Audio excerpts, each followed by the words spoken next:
Steelers fans, maybe you got that loss out of the system. Who am I kidding? There's no way you did. But we got to talk about different things and how they can pick it up and move forward. There's a lot of talk about that, not just from the Steelers themselves, as we talked to both Minkah Fitzpatrick and Chase Claypool, but also from former Steelers Ryan Clark and Chris Hoke, who were sounding off about the Steelers' problems, calling them soft, and they're not wrong. We'll talk about the Steelers' issues, what they've done, and more about Mike Tomlin and what he's been doing and what are the real criticisms for him as far as what are the fake ones that people just keep throwing out there. And then finally, get right back to that run defense, talking about specific things we can see better there. Joining me, of course, is Josh Taylor from 93.7 The Fan. He's been a regular on the show. We love to have him as much as we can. We're happy to have him here on the Locked On Steelers podcast. We thank you for making us your first listen every day on the Locked On Podcast Network. We are free and available on all podcasting platforms. Let's get into it.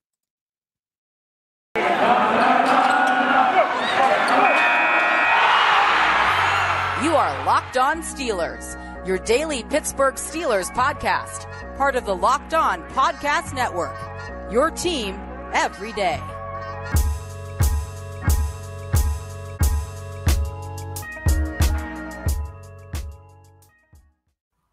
And welcome back to the Locked On Steelers podcast. I'm your host, Chris Carter, bringing you your daily dose of all things on the Pittsburgh Steelers. As always, you can find this show on Apple, Spotify, Google Podcasts, Odyssey, and YouTube. Hit the like on this button if you're watching on this YouTube. Also, if you're enjoying the show, please subscribe to our YouTube channel. It really helps us out. If you're loving the show, give us a 5-star review on Apple Podcasts with a positive comment. That also helps out, and you get a special shout out at the end of the show. Joining me, a guy who's been on this show multiple times, the man himself, Josh Taylor. You've seen him on KDKA here in Pittsburgh, 93.7 The Fan, all the things, and you've also seen him here. Josh, how you been, my man? I'm good, man. It's good to talk to you, especially after such a down and infuriating and depressing day. It's good to finally have a fun little avenue to walk down for, even if it's just for an hour or so. It's good to talk to you. Same here. And yeah, it was not a place that most Steelers fans wanted to be afterwards, because they were like, man, this is rough. It's tough to listen to the hard things. But that's what we try to do here on Locked On Steelers. You know, you don't want to go to ESPN because you know they're going to be talking bad about your team. You don't want to turn on the wrong person because you know they're going to talk bad about your team. And I'll give you the straight facts here. I'll talk about what's actually wrong, but I'm going to do it in a way that will not like crush your souls and make you want to just be like, you know what? I'm going to listen to the new Taylor Swift album. Not that there's anything wrong with that. If anyone does, not at all. Not at all. But anyways, Josh, let's get into some of the comments that have been made. So first off, you have former Steelers calling them out, and they're not wrong in doing so, right? You have Chris Hoke, former Steeler, talking about calling him soft, talking about, you know, it's an embarrassment. Then you have Ryan Clark probably giving the most incendiary comments on ESPN Monday morning, just saying that the physicality's not there, talking about how this team is all about fun, doesn't want to actually perform, doesn't want to actually be about football. Being a Steeler isn't about fun. We'll get to that part in a bit, but they both of them hit at the tone of soft and not being physical enough, and that being the problem in these games. And then you had come out Chase Claypool and Minkah Fitzpatrick were the two Steelers that given for us to availabilities. Minkah Fitzpatrick talking about, when asked, hey, you know, Minkah, what do you guys need to do? And he says, we got to take more reps in practice. You know, we have to be faster in our walkthroughs, things like that. And he said, yeah, we do have to address things as leaders on the team. When Chase Claypool was asked, and he said, hey, we have a lot to work on. And I do want to preface this with this, because I'm sure most people have heard this comment by now, but when asked, he said, one thing we could do, I think, is like, I'd like to, you know, for us to play more music during practice, and because that might liven things up and get people going a little bit more. People, of course, went to flames with that. That was just a rough spot. Everyone was just pew, pew, pew. It's like, oh, Chase Claypool. And I agree. It was Chase Claypool needed to read the room and not say that. But I also don't think it was a matter of, oh, that's what needs to be done to fix the situation. I think it was just, hey, I'd like to add this at practice. But still, there's that sense of, you know, the Chase Claypool, what Juju Smith-Schuster, as they once said last year, oh, they don't care enough. They're more about their brands. Meanwhile, Juju has nothing to do with this team losing this year. He's been out for most of the season because of an injury. But Minkah Fitzpatrick addressing the tone of, hey, yeah, we do got these things to fix. Josh, I wanted to get your read on this. Is this really a bigger culture problem for the Steelers, or is this more about the fact that they have certain talents on the team and certain talents not on the team? Well, it's interesting, because when we're talking about teams having certain problems, and whether it's on the field or off the field, it always seems like the on the field stuff, if that's not going well, it always amplifies the off the field stuff. Because if you're winning, a lot of those problems that are off the field, they don't tend to be an issue. They're not worried about those things if you're not playing well. Mm-hmm. All of a sudden, if you're not playing well, these must be the issue. No, maybe it's just the fact that they're not playing well. Sometimes those things are independent of other things. I like to say this all the time. I might have a terrible day at work, but it doesn't mean I'm having a terrible time at home. It's not the same thing. Those things do not always equate. And another thing that bothers me, I hate the thing where people talk about the lack of results and equate it with a lack of effort. I can't stand that. Oh, they obviously don't want to win. I'm like, not wanting to win and not being able to win are not the same thing. I want to earn 7 figures. I might not be able to earn 7 figures with the current career path that I have. Things could change tomorrow, but at the current moment, I'm not capable of earning $7 million with the current career path that I have and the part-time schedule that I work. So it's just not possible. And you try to sort all this stuff out. But with this particular group, I had a problem with one of the things Ryan Clark said. When he talked about the physicality not being there in the standard that's in front of this group with all the guys from years past. You can't deny any of that, because that's been this team and this particular unit, this defense's identity for 5 decades. So you can't throw that away. You can't discredit it. But when you tell me, they're about trying to have fun and dance and make videos and stuff, the guy that's the main lightning rod of that criticism is not on this team right now, and he's out for the season. So why are we trying to attribute that to the defense when we know no one on the defense has been associated with that ever at any time? So why are we going for the low-hanging fruit when you were doing okay with the most obvious thing? It's okay to stick with the elephant in the room. Sometimes the elephant in the room is enough. Yeah. There's a reason why it's the elephant in the room. The lack of physicality, the lack of identity, I would add to it. Because what is this defense's identity right now? And more importantly, how do they try to even reshape it with the losses that they've had? When you're not playing full games, when you don't have TJ Watt, you don't have Minkah Fitzpatrick, you don't have Joe Hayden like they did against the Chargers, and we're wondering why we're seeing the results we saw. There's a reason why they gave up nearly 400 yards passing against the Chargers. You don't have your best pass rusher, you don't have your best cover guy, and you don't have the guy in the back that makes a lot of the coverage calls and it gets everything situated and might be your best playmaker on the back end. What did you think was going to happen? I asked this question so many times to people when they're like, well, I can't believe this happened. And my answer is, what were your expectations? What did you think was really going to happen given the circumstances in front of you? And then people tell you, well, you can't make excuses. This is the NFL. There are terrible teams in the league every year. Yeah. There's a good dozen teams that you would figure compared to the rest of them have no business being on the field, and they're getting paid all the same too. So, yeah, you can sit there and say, you can't make excuses in the NFL. Meanwhile, there's bad teams losing every week. But every week, every year, there's always someone bad, and teams that bounce back from it. I mean, look at the Rams. Right. The Rams, they went from Super Bowl contender to joke, very quickly, and then now they're back to one of the teams that people are putting in the top 10 of the power rankings, week in and week out. Things like this happen. They do, and again, no one's trying to make excuses. It's just like the fact is they lost. They got their butts kicked. The Bengals are a better football team right now. That's the bottom line to that. But when you look at it and people start to say, okay, how do you start addressing it? You have to be realistic. People want to say, it's this culture thing. No. Look on the field. Look right there and see what the problem is. The fact is, when you got to put Henry Mondeau as a starting defensive lineman, there's a problem there. When Cam Heyward has to be your nose tackle, there's a problem there. When you're playing, when Devin Bush is being slow to the ball, there's a problem there. And those are issues that they have to address. And if you want to say, practice is the problem. I mean, maybe part of it is some of these guys aren't available during the week because they're hurt and they're banged up and it's just a long season. Heck, and they made it longer this year. But there's a lot of issues here. But I do think there are real questions of leadership on the team, because this is, a lot of people say, this team's old. I'm like, it's not that old, actually. There's old players on it, but this is a younger roster. That's part of the issue, is that a lot of these guys are younger and still figuring their way through the NFL. But I want to talk to Josh about leadership in just a sec here, from both a player standpoint and a coach's standpoint. We'll do that in just a minute. But first, I got to tell you guys about Beachbound. In life, we're all bound for different things. With beachbound.com, vacations, you could be bound for adventure, bound for passion, bound for discovery, or bound for togetherness, bound for immersion, or bound for rejuvenation, or maybe bound for just encountering the unexpected. Personally, when I'm at a beach resort, I'm bound to end up at the poolside bar, maybe creating my own taco fly, getting some good drinks. But as long as I've got that good view and a good drink in my hand, I'll be happy as I can be. But with beachbound.com, you can find the perfect beach vacation for you, no matter what you're looking for. What are you bound for? To find out, visit beachbound.com today.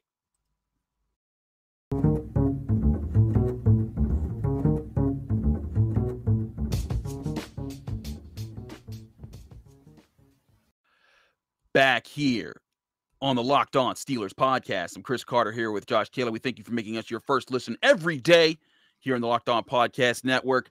Continue to talk about your Pittsburgh Steelers. Now, one aspect of this is leadership. And I was in both the Zooms for both Minkah Fitzpatrick and both Chase Claypool. And I asked them about leadership and who's stepping up to address things. Now, Chase Claypool said, hey, we're going to talk. We're having a team meeting, right after this Zoom. And then that's when we'll start to all hash out what we got to do to moving forward. But, we asked Minkah Fitzpatrick, what's the sense here? Like, do you, TJ, Cam, do you guys talk about stuff? He's like, we talk about stuff. Minkah said, as soon as he got off the plane, when he was back in Pittsburgh, he went right to his house and just started watching the game over and over and over again, just to see, like, we got to do this, we got to do that. In the past, when the Steelers have had great teams, they've had great leaders. James Ferrier, was a guy that would set the tone. Casey Hampton was a tone setter. I'll never forget Lamar Woodley being happy with a sack that he had, and he's celebrating it. And Casey Hampton says, "You don't want to be good, you want to be great. You think you've done enough today," and pushing Lamar Woodley to be better and better and better. Those are the things that that were part of those great teams. The Steelers, despite public opinion, have some of those guys on the roster. Cam Heyward is absolutely one of those guys. But I think the problem is there's very few of those guys that are longtime veterans like a Casey Hampton was then, like James Harrison and Troy Polamalu were in the late 2000s. This is a younger team, and we knew that this was going to be part of the problem. A lot of the guys that are stepping up and learning to become leaders right now, TJ Watt, phenomenal player, still learning how to be the leader, how to be the voice in the room, how to be the guy that says, it stops with me right here, guys. Minkah Fitzpatrick, I think he's 24 years old. TJ's 25 years old. These guys are older guys. The offensive line, you don't have Marquise Pouncey or David DeCastro in the room anymore. The only guys that the elder statesmen who kind of set that tone are Cam and Ben. And Ben hasn't been that guy that grips people up and says, we got to do this right now. As much as he is on the field, he can make some adjustments and make things go for the offense. But what's your take on the leadership and who has to step up to say, hey, guys, this is where things change. If we're going to be the Pittsburgh Steelers, if we're going to be this organization that is revered across all of sports, and we're not going to let us fall into the pit of despair, this has to happen. Who are those guys for you, Josh? It really comes down to the same 3 or 4 guys that you mentioned. I mean, Cam Heyward, in my estimation, and this has been like this for a while. Cam Heyward is not only the most, apt to be a leader on this team, he's also the most accountable. No one on this team holds themselves more accountable on a day-to-day, week-to-week, game-to-game basis like Cam Heyward does. No one does. And they need more guys that are willing to be that kind of accountable.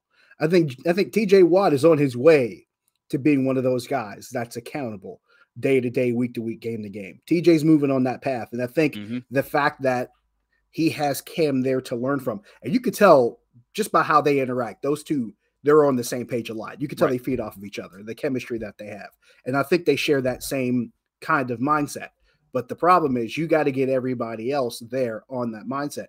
And it does not help when you don't have a Stephon Tuitt. It does not help when you don't have a Tyson Alualu, because my answer would be those guys. When you lose David DeCastro weeks before training camp, the answer would be that guy. So the guys that should be your veteran leaders that now are no longer there, it makes it more complicated.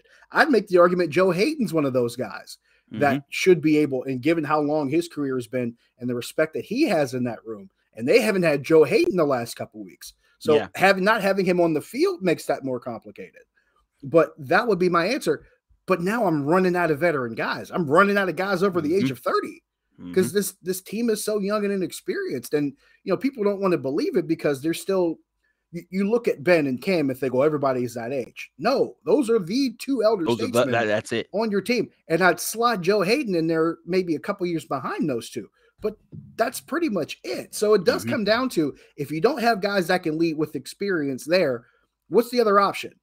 Deontay Johnson's a guy that comes to mind just by leading by example, by going out and doing his job. Right. That might be a guy because Deontay's what, in his third year? I mean, yeah. Deontay hasn't been here that long. But if you have the guy that can go out and do his job and do everything that's asked of him, he could be a guy that you feed off of. Now, this is going to sound strange, but there's two other guys that at least go out and do the job and do the work that if nothing else, they can lead by example. Najee Harris and Pat Freiermuth. They just go out and do the job. They go out and they do the work. If nothing else, if you're a young guy, you might not be able to lead vocally. But if you can lead by example and go out and do the work that's expected of you, that's necessary, that's something else guys are going to feed off of. And the one reason why Ryan Clark's comments resonated with me, the one thing I did actually appreciate when he talked about the lack of physicality, I have not seen that guy who will go make one play or will go make one hit that gets everybody else into it. Mm-hmm. You could count on Vince Williams to do that. Mm-hmm. Vince Williams might get you a hit here and there that gets people into it. Mike Mitchell might get you a hit or two that got people into it. Ryan Clark during his playing days might give you a hit in the backfield that might, or in the defensive backfield that might get guys more into it. They don't even have that guy. When you don't have a guy who might be that impact kind of player to make that kind of tough hit when the time comes or make that tough stop when the time comes, that makes it complicated. And I'd make the case they lost that guy in free agency because that guy might have been Mike Hilton. Because Mike Hilton was a playmaker that could make plays as far as turnovers, that could make a hit here and there that might be a big stop. Either we saw him make an impact in the game when he picked six. Ben Roethlisberger for the Bengals. You see where I'm going with this, Chris? How many times did I tweet over the course of Mike Hilton's time as a Steeler? Mike Hilton, playmaker. Yeah, that was like your thing. Like on Twitter, he would make a play. I remember Mike Hilton when he first got to the Steelers. It was like that dude makes a difference. And yes. I agreed that letting Steven Nelson go was a good move. And people who were like, "Oh, you're missing him," like not really. Look at his numbers with the Eagles. He's not doing that well. He's actually very comparable to James Pierre's production this year. But Mike Hilton is the different story. It's like if you had him in the slot, you wouldn't be needing to play Arthur Mollett. You'd be allowing Cam Sutton and Joe Hayden to live on the outside, and there wouldn't be nearly as many switches you needed. And again, I think you'd be okay, with more of your sub packages because of the way Mike played. So I mean, if that's your one thing, fine. But they also didn't want to commit long term because he was looking for a long term deal to stay with Pittsburgh. And they're like, listen, we got to pay TJ, we got to pay Minkah. We got a lot of different things coming up that we're going to have to figure out. We might have to pay a big quarterback. So slot corner might not take the priority. And I kind of get that. So that's not the bottom line. But right. For me, back to the leadership, the playmaking thing that you talked about there. I look at I look at the roster and I see you're talking about those type of guys that'll step out of themselves, make a big play. Cam Sutton was trying to do that in the Chargers game. He had several big hits, led the team in tackles, had a huge interception, and in the Buffalo game. And the Buffalo game, he's becoming one of those guys. But you're right. There's a difference between role players and guys who lead by example, versus guys who are the tone setters and the guys who voice things out. There's you have to have both on teams, guys that set the trend that everyone follows and guys that set the trend that everyone listens to. And I think a perfect example, I remember, in fact, against the Bengals, it was the game where Juju Smith-Schuster knocked out Vontaze Burfict. And, after he knocks Burfict out, I think he had another really great block later on. And Juju was like celebrating. And he was and like to the point where it was getting to be too much. Like an initial celebration. Okay. But there was one play where he was taking it too far. David DeCastro gets right up in his face, grips him up. And you can't tell what he says, but you can tell what he says because he gets him real close. And then he throws him. And then Juju doesn't fight back. He's like, gets right back in the huddle, shuts up, makes a catch, and keeps making plays for you. That's the leadership that I think that they need more of, is veteran guys who can cut the nonsense. Like with Chase Claypool, as soon as he pulled that face mask, there should have been someone right on him. Hey, buddy, I don't care what they say, what they do, you don't do that. Because now you just cost us 15 yards and you endangered that player over there. Like there's all sorts of things that you got to check into. And that's where I see hey, they need more of these guys to step up. And it's one of those things where you talk about sometimes guys are asked to mature too quickly. But maybe they need those guys right now, and especially TJ, Minkah. I think Deontay's more of a lead by example type of guy. I don't see him being the fire him up type of dude that talks the smack. But I think the problem is, I think Najee can be that fire him up guy. Pat might be that fire up guy. But again, they're rookies. You're not asking them to do that right now.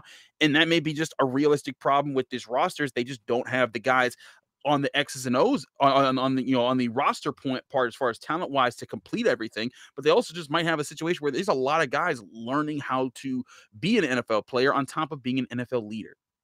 That might be the byproduct, and this is something that probably doesn't get noticed a lot. This might be the byproduct of a lot of guys in that first or second year being thrust into such important roles. Because I have to remind people of this from time to time. One of the big hooks with this organization for so long, dating back to Bill Cowher and into the Mike Tomlin era, is that when this team drafted and brought guys in, you normally didn't start right away. You usually sat behind somebody else. Maybe you played special teams. You probably sat a year or two. Remember, Troy Polamalu did not start his first year. Hines Ward did not start his first year. Joey Porter did not start his first year. Neither did James Harrison. A lot of those guys. Jason Gilton didn't even start his first year. He sat behind Kevin Green and Greg Lloyd. A lot of those guys, especially that line of outside linebackers for a good decade and a half, those guys sat, they watched, they learned, and they listened to the instruction of the guys ahead of them. Because the guys ahead of them had been there for a while and they had been through that same process. They had been through that same map. I remember working with Ike Taylor, maybe 6-7 years ago. And he used to always talk about how the way those guys operated, he said, we didn't have time to worry about ourselves. We were so worried about everybody else because we knew if we didn't do things right or if we did something stupid and made a dumb mistake, you were worried about the other 10 guys that were ready to kick your butt when you came back to the huddle, or they were ready to kick your butt when you got back to the locker room. He's like, we didn't have time to worry about that stuff because you didn't want the other guys being down your throat. They just didn't play all that. But all those guys had gone through the same thing. They had all gone through the same process. Most of them had sat and watched and learned and actually had the instruction of the guys in front of them. But now when you have a rookie like Najee Harris, a rookie like Pat Freiermuth, a rookie like Dan Moore Jr., a rookie like Kendrick Green, you have 4 rookies starting on the offense. Yeah. You don't have enough space for guys that can actually, try to rein other guys in. Not to mention the fact you got other new faces all over the offense. Deontay Johnson, like we mentioned, is only a few years in. This whole receiving core is young, Juju included.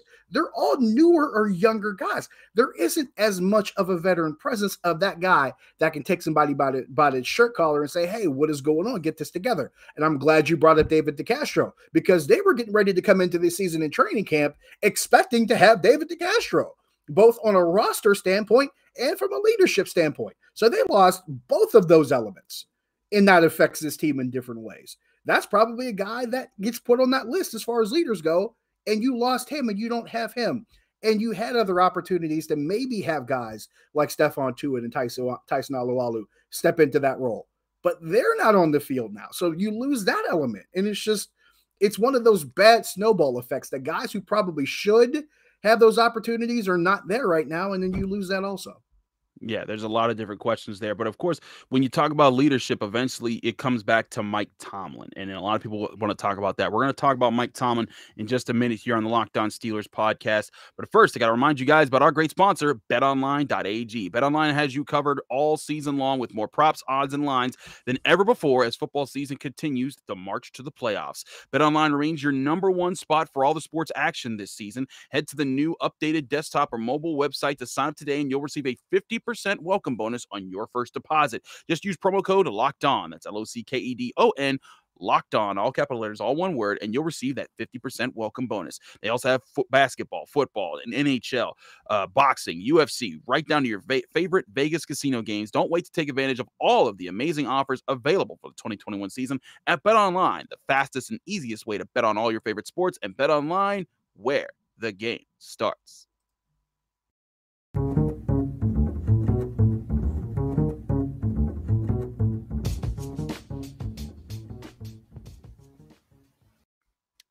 Wrapping things up here on the Locked On Steelers podcast, I'm Chris Carter with Josh Taylor. We thank you for making us your first listen every day as we are free and available on all podcast platforms. Josh, let's take a step back to Mike Tomlin. I wanted to look at the run defense, but we're on a roll with the leadership aspect of this. We'll get to the run defense later in the week. Plus, we kind of addressed it with the soft physicality in this. Well, we got that a little bit there.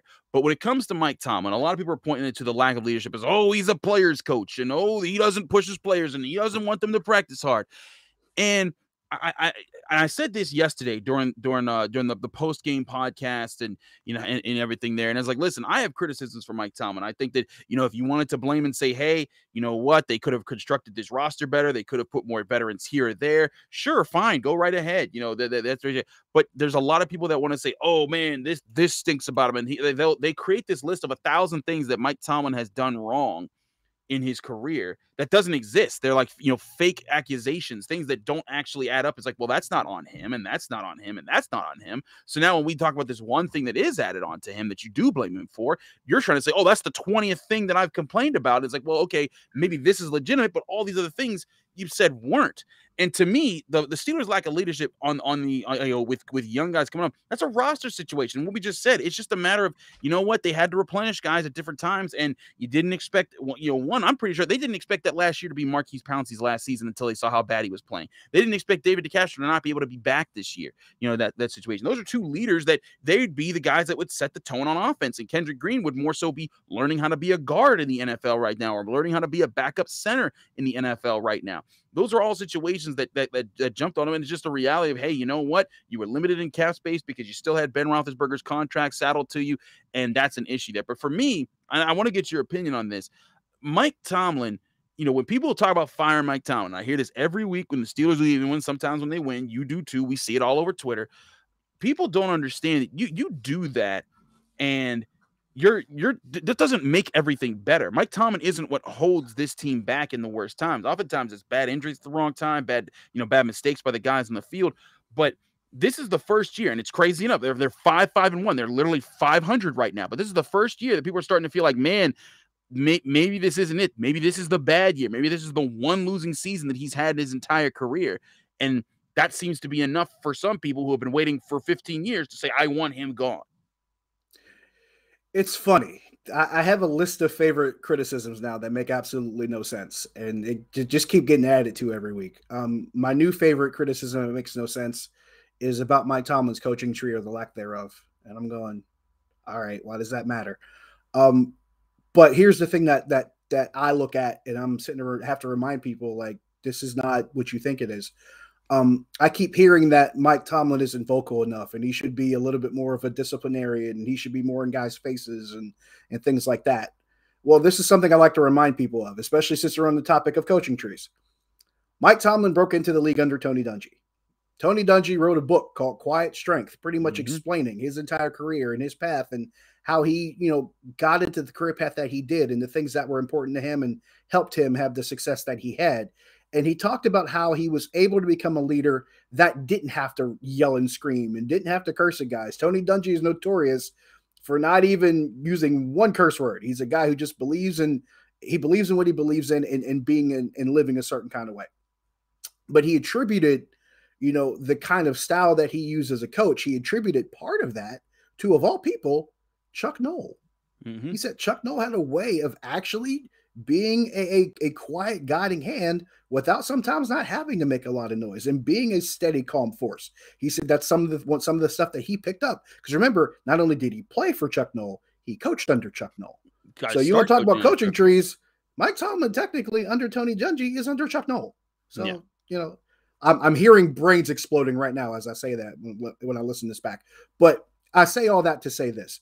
Mike Tomlin knows exactly how to motivate players without having to do or say too much. He knows how to motivate guys without having to really exploit it. And more importantly, he knows how to do it without doing it publicly. There are so many different instances where everybody's like, well, why isn't Tomlin saying anything about this? I'm like, just because you're not hearing it in front of the media doesn't mean it's not happening behind closed doors. We're not allowed in the locker room. We're not allowed in his office when players come up there. We don't know what's being said behind closed doors. But the one thing we do know, the one thing that we hear the most often, whether it's guys that have already played for him or guys that have played maybe during his tenure as a coach, or guys that are playing now that are opponents of the Steelers, they tend to respect him across the board. And one of the main reasons why, and they'll tell you, the way he relates to his players, the way he handles them, the way he talks to them, the way he backs them all the time, the way he doesn't, bash them publicly. He handles those things in-house the way he's supposed to. And it's interesting because that used to be a criticism early, or I should say that was a late criticism of Bill Cowher. how he wasn't as publicly bashing dudes anymore. Maybe he started to get soft as he gotten older, was one of the things that I had heard. But Bill Cowher got to that point where he had enough guys where they can police that locker room. He had a Jerome Bettis. He had a Joey Porter. He had a James Ferrier and a Larry Foote. Those guys could police later on in the tenure. But he had those guys that could police that locker room. Now, this might tie back to what we were talking about before. But when you have a certain coaching style that you know players respond to, that you know that they have a relationship with you, that they trust you, you can't try to coach and instruct guys that don't trust you. It's hard enough to do it. And this is something I literally just heard from Duquesne head basketball coach, the men's basketball coach, Keith Dambrot. He says, sometimes it's hard to get guys to trust you when you have a relationship with them. Yep. But you can't even get in that door if you can't get them to listen to you and have a relationship with them. It's hard to coach guys who aren't really going to try to relate to you or are going to try to listen to you. But he has this way of reaching these guys. And it probably helps when it's a younger roster. I think people forget this from time to time, that coaches are human beings and have lives and families. Mike Tomlin has a couple of sons that are in their early 20s, and I believe his daughter's in her late teens, early 20s. He's got young people at home.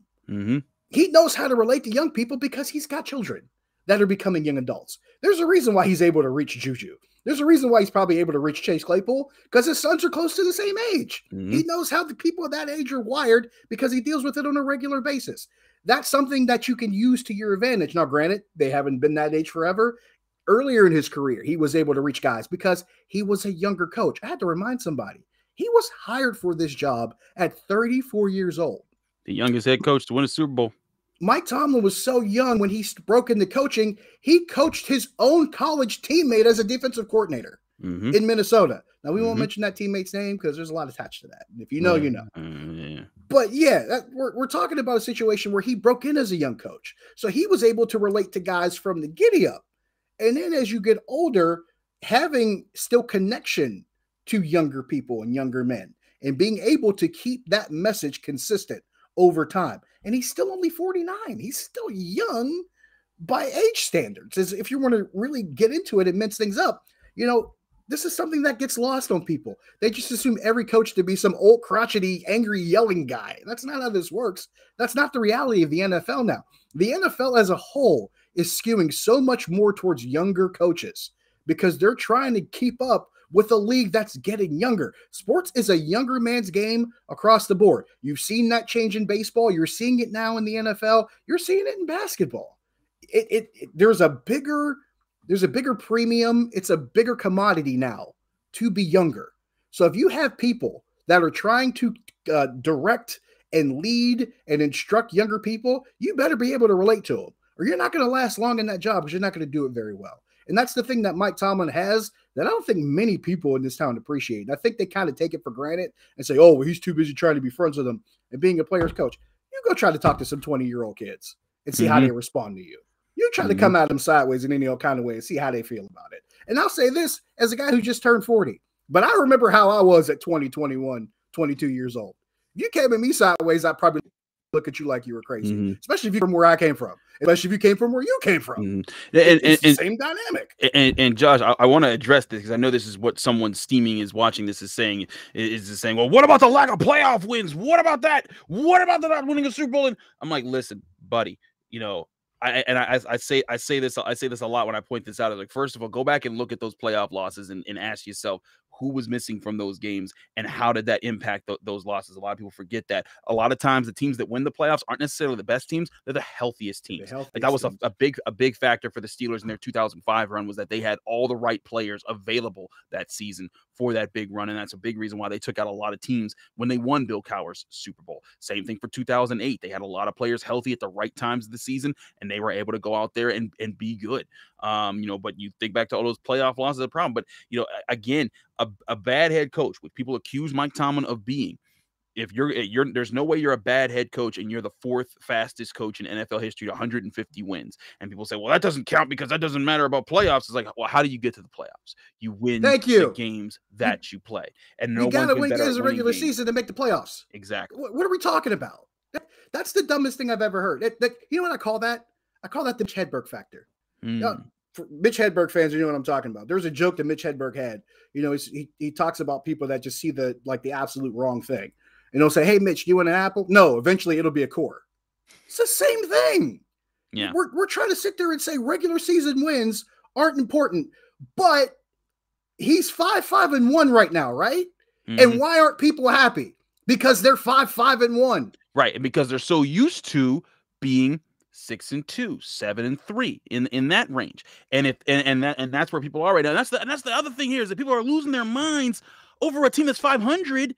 They're right with the Browns. The Browns this is their prime. They're supposed to be the year where the Browns are the stuff. Kevin Stefanski, coach of the year. Nick Chubb, Kareem Hunt, they're back. They got an offensive line they paid for, 3 first overall picks. And the Steelers are ahead of them in the standings. And again, I'm not saying that this is where they should be. I'm saying this is a reality of, look, they're going through these tough times with these injury situations. They're going through this, and there's a bit of a transition. People have talked about, oh, they need to rebuild. I hate to break it to you guys. They've been in a rebuild. That's why they don't. It's happening right now. That's why the whole offensive line is completely new. It's why they're trying to find new young leaders that we've been talking about this whole time. The rebuild is here. But the thing is that the Steelers aren't tanking in the middle of their rebuild. They're competing, and they're right there in the playoff mix at 5-5-1, a game or two back out of being right back in the hunt. And they've continued to do that over Mike Tomlin's tenure. Because think of the guys that were here when Mike Tomlin first got here. And think of the guys that have come and gone. And then the new wave that has come and gone. And now you have a technical second wave, if you will. They have gone through the entire careers of Marquise Pouncey and David DeCastro during Mike Tomlin's tenure. And those guys came a couple years after he got here. Mm-hmm. And now they have come and gone. And we're trying to figure out how this team does this. They've been doing this the entire time. They have had players that were seasoned veterans leave, have guys come in, try to assume those roles, replace them, and still try to be competitive in the process. I keep hearing the whole Mike Tomlin won with Bill Cowher's players thing. That 2008 team that went to the Super Bowl did not have a lot of Bill Cowher guys on it. That 2010 team that lost the Super Bowl to the Packers, the only Bill Cowher guy, I believe, there was like 2 left that were Ben Roethlisberger and Heath Miller. That's pretty much it. The rest of those guys are Mike Tomlin guys, including the center Marquise. Troy Polamalu. Yes, I forgot about Troy. That's pretty much it. That's the main group of it. Now, you could also make the case, we're talking about guys we're missing. His center that he had drafted, Marquise Pouncey, didn't play that Super Bowl. Doug Legarsky had to start that game. There's that too. But that's beside the point. We're talking about a team that has constantly had to try to change itself over while still contend at the same time. And that is not easy. If anything, and this is where the whole fire the coach thing when things don't go right argument falls flat on its face. Because continuity is the one thing that's actually dictated some level of success in the NFL. Think about the teams that are probably in the top tier as far as the more talented teams. What do they have? Coaching stability. New England has coaching stability. Kansas City has coaching stability. Now, Seattle's probably not a good example because they're not doing too well right now. You lose your quarterback and things are going to go south. But they have coaching stability. The stability at that position is probably the one thing that a lot of these organizations wish they had. There's that big running joke about all the names you can put on the back of a Cleveland jersey. They might take more than 2 jerseys because they keep going through head coaches. The Lions keep going through head coaches. They had a coach that went to the playoffs. They fired him. They haven't been really good since then. They got rid of Jim Caldwell way too early to bring in Matt Patricia. And you saw what happened there. Now you got a coach come in and talk about biting kneecaps and they haven't won a game yet. This is why continuity is important. Because if you get rid of a coach too early, and you get rid of a coach when he's actually relatively successful for reasons that make no sense whatsoever, this is what's going to happen. It's going to set your team back. It's going to set back your organization. So 15 years after the fact, being the 4th fastest to win 150 games, being the youngest to win a Super Bowl, and being in the position that he's had to have this team go through over and over again, dealing with injuries, dealing with off-the-field issues, dealing with personalities that didn't mesh with other guys in the room. I have to remind people, there was a time 3 years ago or 4 years ago when their starting running back, their quarterback, and their 2 receivers were in the 4 corners of the locker room because they didn't get along. And that team still won games. Do you know how hard that is to do? It's very hard. That's almost impossible. Now, and Chris, you know this. You walk in that room, you turn one corner, this guy's locker is here, that guy's locker's over there, this guy's locker's over here, and this guy's locker's over here. And those were the killer bees we're talking about. And literally in each end of the room. Literally went to their 4 corners of the room, and somehow they still made it work. And this is stuff that people have no clue about. But guys who are in the room every day, we know. Right. We know what they've had to deal with. We know what they've had to work through. And we're trying to tell people this, and you're looking at us like we're crazy. This is the reality of the situation. This is not an easy thing to do every day in the NFL. And there are coaches that come and go so quickly because they can never seem to figure it out. But this is an organization that says, hey, we're gonna bring our coaches in young. We're going to let them develop over time. We're going to put good players around them and allow them to grow. They've done that 3 times now where they've hired a coach in their 30s. Chuck Noll was 37. Bill Cowher was 34. Mike Tomlin was 34. And they put experienced, older coordinators around them and coaches that have experience working in the league, and they built good organizations around these guys. That's why they've been successful over decades, because it is a formula that works. It takes time to build that formula, and it takes time to stick with it, even when things don't go right initially. Don't be knee-jerk reaction fans. Understand what has made this Pittsburgh Steelers the Pittsburgh Steelers. Josh, we got to roll. We're way over time, but thank you so much for joining us. Let people know they can find you, follow you, and get more of your work. Best way, social media, Josh Taylor HD. That is Facebook. That is Twitter. That is Instagram. Also, KDK TV, CBSN Pittsburgh. Weekends, well, mostly Sunday mornings, 93.7 The Fan. Download the Odyssey app. That's the easiest way. You can listen in. If you miss the show in the morning, use the rewind function and go and check it out. Absolutely. The Odyssey app is another way you can listen to the Locked On Steelers podcast as well. I'm your host, Chris Carter. Follow me on Twitter and Instagram at Carter Critiques. You can listen to the show on Apple, Spotify, Google Podcasts, Odyssey, and of course, YouTube. Watch us on YouTube. Hit the like button on this video if you liked it. Hit the subscribe button on our YouTube channel. It really helps us out. And leave us a 5-star review with a positive comment on Apple Podcasts. You get a shout out at the end of the show. We're going to be back tomorrow. We're trying to get Tony Serino. Might be a time crunch as far as schedule-wise. We'll try to get him on the show, but it's going to be fun either way. More from the Locked On Steelers podcast tomorrow.